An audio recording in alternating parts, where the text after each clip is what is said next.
Ever feel like your job stinks? Well, let me introduce you to a profession that literally stank. Imagine this. It's Tudor England, the dead of night. While London sleeps, you're just getting ready for work.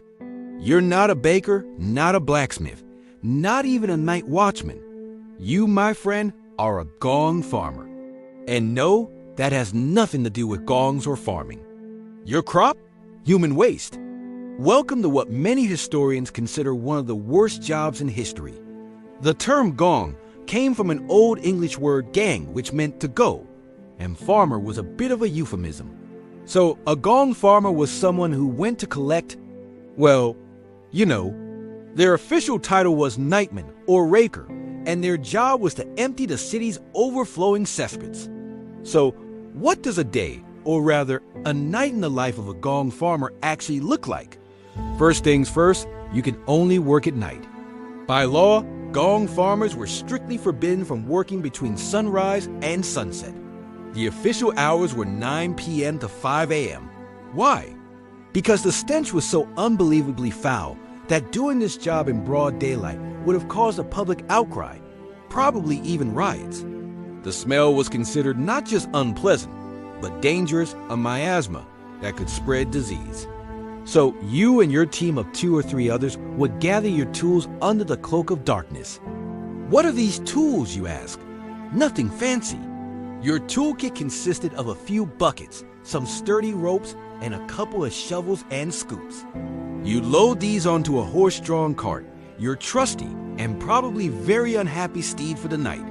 This cart was your mobile command center, the vessel that would soon be filled to the brim with the city's collective filth.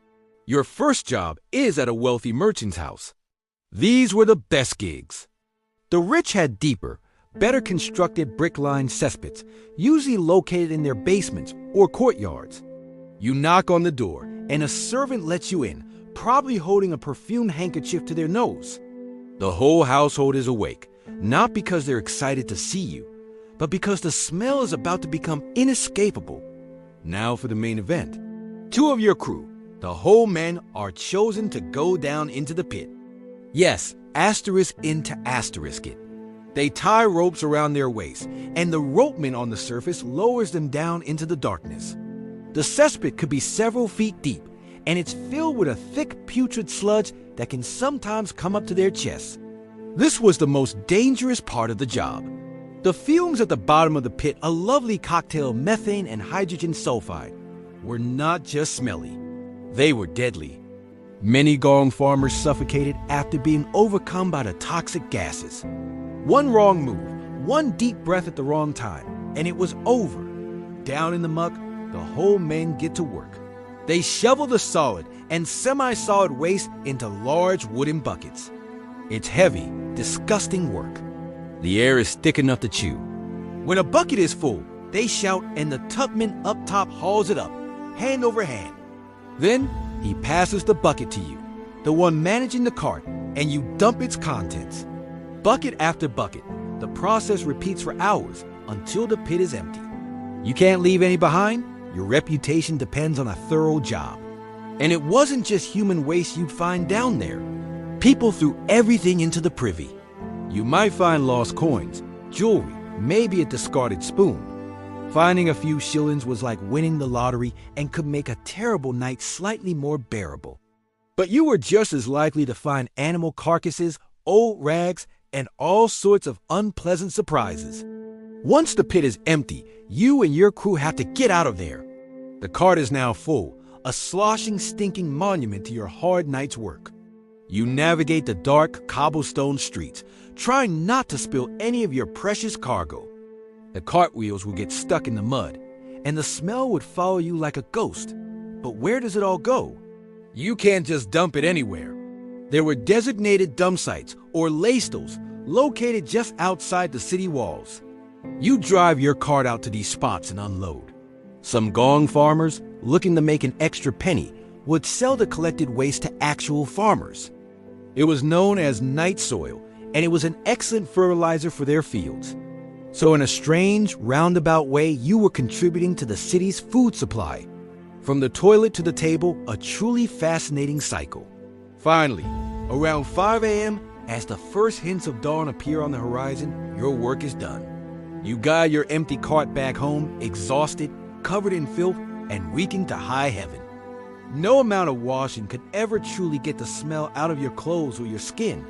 It was a scent that clung to you, a constant reminder of your profession. So why on earth would anyone choose this job?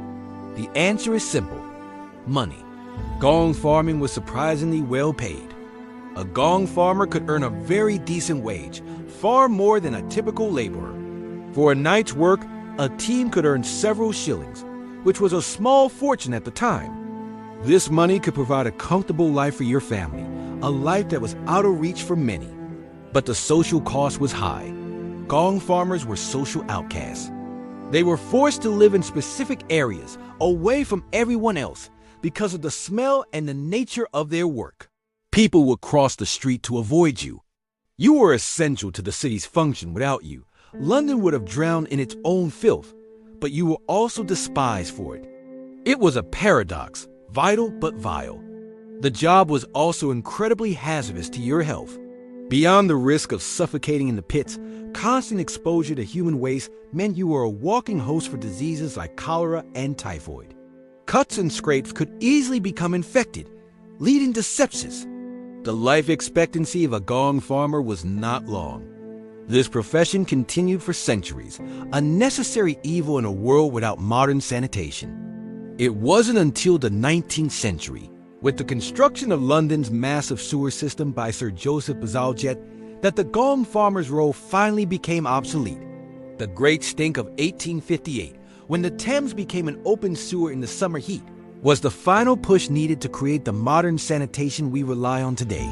So the next time you flush a toilet, spare a thought for the brave, long-suffering gong farmers of history. They worked in the dark, endured unimaginable conditions, and faced social ostracism, all to keep their cities clean and their families fed.